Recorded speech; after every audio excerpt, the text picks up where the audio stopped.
According to one account, Native Americans nicknamed soldiers of the all-black 9th and 10th Cavalry Regiments Buffalo Soldiers because their dark, curly hair resembled buffalo fur. Another theory is that the soldiers battled so heroically and ferociously that the Indians revered them alongside the giant buffalo. Whatever the case, these soldiers hold an important place in military history, and today we are diving into the annals of history to see these boys in action.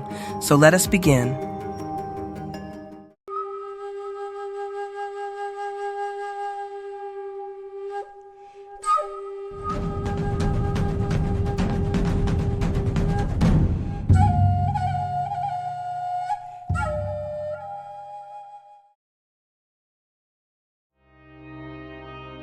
In the rough years after the Civil War, the federal government had to make it hard for black troops to join a new army.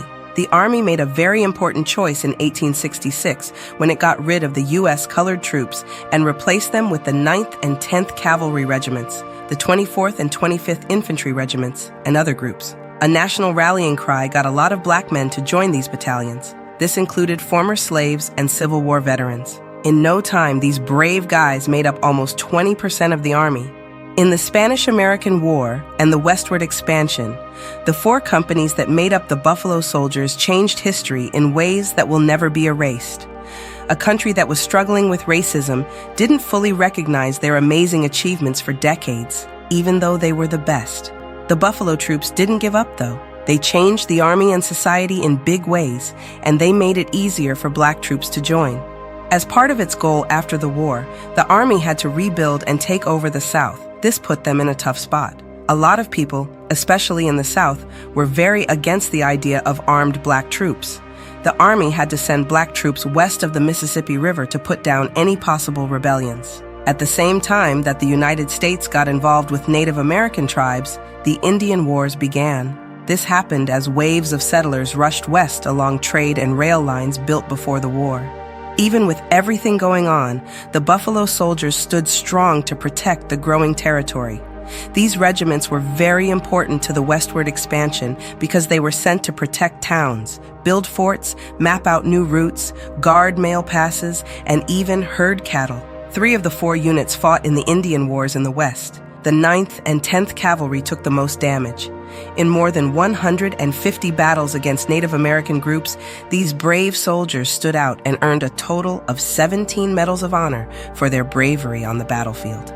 The Native American groups that had been fighting the Buffalo Soldiers for a long time came to respect them for not giving up and being so cruel. Even though the two groups had a long history of fighting, they came to appreciate each other more. Native American enemies called the 10th Cavalry Buffalo Soldiers because they were so determined. This name would later come to refer to all black soldiers fighting during that time. The Buffalo Soldiers stayed in the western U.S. even after there were no longer any big battles. Racism was still a problem, and garrison leaders who were mean were common. In 1898, 4 companies of Buffalo Soldiers were called up to fight in the important war with Spain. People like these brave men left the western border not as invaders, but as heroes when the Army got ready to attack Cuba. Even though it was very hot in Cuba, the 9th and 10th Cavalry showed a lot of bravery and unity by fighting with Colonel Theodore Roosevelt's famous Rough Riders. In the middle of all the chaos at Las Guasimas on June 24, 1898, the Rough Riders were stuck in a bad spot. They were trapped by Spanish soldiers with rifles in a scary kill zone, and their lives were in danger. The brave 10th Cavalry attacked on the side of the Spanish defenses, showing great unity and courage at a very important time. They not only saved the lives of the Rough Riders who were in danger, but their brave plan also made headlines across the country. The important role the Buffalo Soldiers played in the victory is shown by the famous attack up San Juan and Kettle Hills on July 1, 1898. When American leaders saw that the Spanish forces were well entrenched in the San Juan Heights, they chose to attack from the front in the hopes that speed would cut down on deaths. During the last attack, the 10th Cavalry and the 24th Infantry showed great bravery by leading the charge up the dangerous hills. In the middle of all the chaos, the Buffalo Soldiers stepped up and took the lead. When leaders missed their troops or got distracted, black first sergeants stepped in to lead their troops with unwavering determination to victory. Even though they were losing a lot of soldiers, the 24th Infantry Regiment kept moving forward, pushing other units that had stopped moving forward. When the sun went down on July 1st, 1898, the Buffalo Soldiers were already on top of San Juan and Kettle Hills, having beaten the Spanish to their last fight. Because of their brave efforts, the siege of Santiago was broken, and the Cuban War ended faster than it would have otherwise. First Lieutenant John Blackjack Pershing, who later became General of the Armies, said that the fight in Cuba showed how united and kind American men were, regardless of race or color. Pershing thought that the American Civil War would speed up racial integration by showing how brave and united both black and white men were. When the U.S. took over the Philippines from Spain in 1900, there was an uprising, so the brave Buffalo Soldiers were sent there to put it down. As usual, the Buffalo Soldiers jumped right into their task, even though they knew that most people in the United States would not support this war. After their successful operation in Cuba, the 24th and 25th Infantry Regiments jumped right into the first battles. The 25th took O'Donnell on Luzon without any fear, which was the first major defense. As soon as the Buffalo Soldiers got back from the Philippines, though, the story started to take a less positive turn. Even though black troops were very important in Cuba, President Roosevelt tried to highlight the accomplishments of his Rough Riders by downplaying how important they were. Blackjack Pershing had pushed for racial harmony, but it didn't work out because of how deeply racist Washington's political and military leaders were. Some Buffalo Soldier groups got past these problems and made important contributions to society. People from the 9th Cavalry and a company of the 24th Infantry Regiment worked as park guards in Sequoia and Yosemite National Parks. This is where the National Park Service got its start. When Captain Charles Young was named superintendent of Sequoia National Park, it was a turning point in history. Young was the first black person to fill that position and the third black graduate of West Point.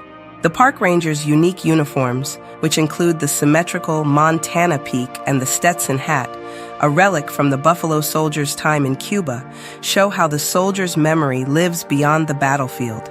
People didn't just treat Buffalo Soldiers badly outside of the Army. They also had to deal with it after the Philippines. The terrible things that happened in Brownsville, Texas in 1906 are just one example of how dangerous it was for these people to learn or work with racists. After weeks of harassment by the local militia, an unknown attacker opened fire on the town. This made the mayor wrongly blame a battalion from the 25th that was stationed at Fort Brown. Out of the 176 soldiers at Fort Brown that fatal night, 6 had been awarded the Medal of Honor. That's when President Roosevelt told them they would be fired without honor from the War Department. This was a terrible wrong. It took years of lobbying and pressure from lawmakers before some Buffalo Soldiers could be called back to duty, even though later investigations showed that the townspeople's claims of wrongdoing were not true.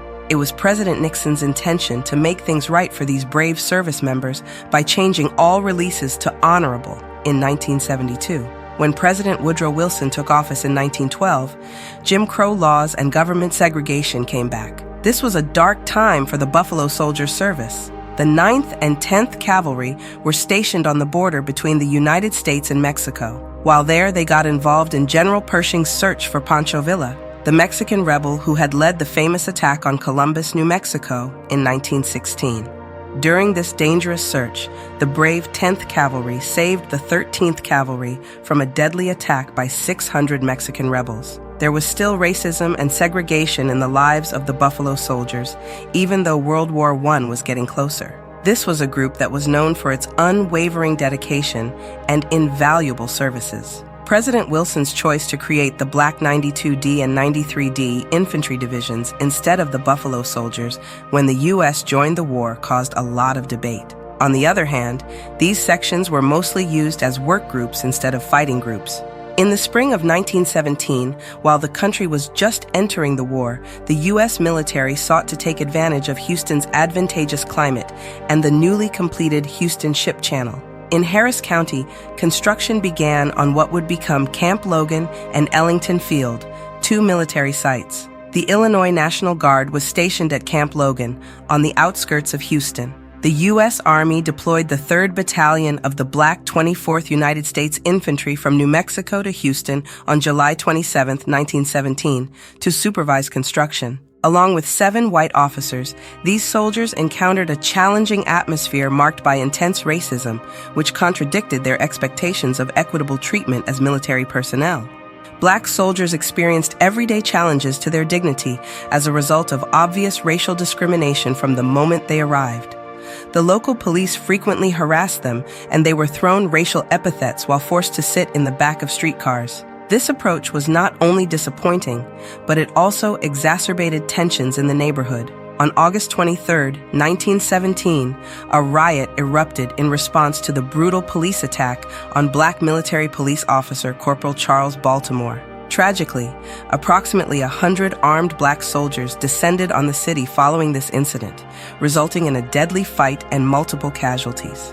Shortly after, the city imposed a curfew, and the troops who were found culpable were prosecuted and harshly punished. 19 soldiers were hanged, while 63 received life imprisonment. However, between October 2020 and December 2021, the South Texas College of Law stood up for justice by demanding that the Army examine the court-martial decisions of 110 soldiers involved in the 1917 Houston riot. When other former generals joined the chorus of those pleading for clemency, the Secretary of the Army was compelled to take action. The Army Board for Correction of Military Records was tasked with conducting a thorough assessment of these cases to evaluate the justice of each conviction.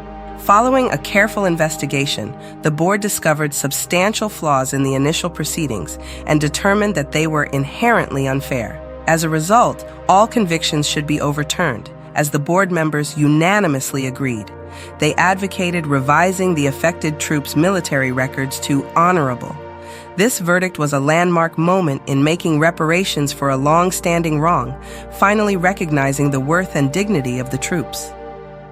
Finally, long overdue justice for over 100 Black American soldiers after more than a century.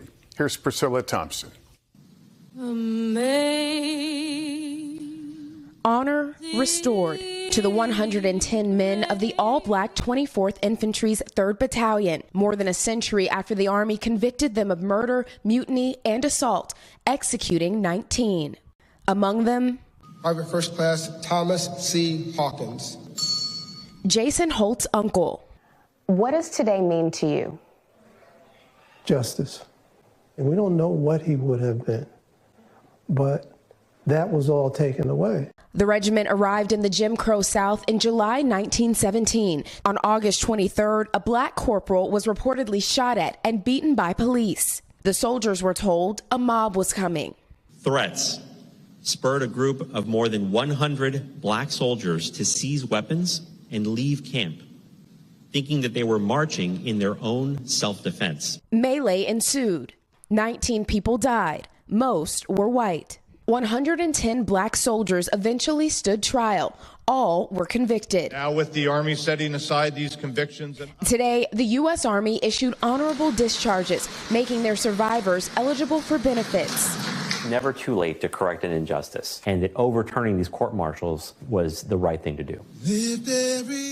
Your uncle wrote a letter to his parents, and he wrote, "I am not guilty of the crime that I am accused of."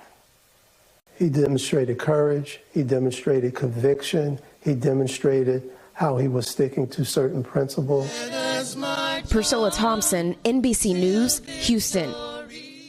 There was a lot of reorganization in the Army between the wars, which is why the 9th and 10th Cavalry were changed from fighting troops to support forces. The 25th Infantry Regiment stayed in Arizona with the 92nd and 93rd Infantry Divisions, though. But because World War II was coming up, the 25th Infantry Regiment was sent to the Pacific Theater. There, they helped drive the Japanese out of Bougainville in the Solomon Islands. After fixing up and protecting bases they took in New Guinea, the 25th Infantry Regiment went on to Morotai Island, where they kept American control over an important hub for logistics in the area. Because of their work, the Australian Army was able to start a successful operation in Borneo and capture Colonel Kisu Uchi, who was the highest-ranking Japanese officer in that war. When President Truman's Executive Order 9981 ended military segregation for good, in 1948, things began to look up for the Buffalo Soldiers. In the end, the 24th Infantry Regiment joined the 25th Infantry Division. This was the start of a more unified force. By the time of the Vietnam War, the military had fully integrated, which was a big step toward equality and inclusion. During the Korean War, some groups stayed separate. The era of the famed Buffalo Soldiers came to an end, marking an important point in American military history. The Buffalo Soldiers were able to fully integrate into the Army after their reputation as strong combatants enabled them to avoid segregation and reservations about their abilities. A history of distinction and bravery was built over decades of unwavering service, and it was critical that the Army and the United States government honor it. The Buffalo Soldiers were able to overcome the prejudice that had stood in their way for so long because they earned the respect of every generation through their actions and unwavering dedication. As brigades and divisions made up of battalions from each lineage, the Army now bears evidence of the long-lasting legacy of the honorable regiments. The 24th Infantry Regiment proudly joined the 25th Infantry Division. The 9th Cavalry Regiment joined the 1st Cavalry Division without any problems, and the 10th Cavalry joined the 4th Infantry Division without any problems either. They are proud to be called the Buffalo Soldiers, a name that has a long and interesting past that they are happy to carry on. The Buffalo Soldiers were brave and pioneering, and by putting these bits back together, we honor them and add to their epic story. People still remember the Buffalo Soldiers' unwavering determination and incredible bravery in continuing to serve and participate. This will ensure that their memory is kept alive in American military history for many years to come.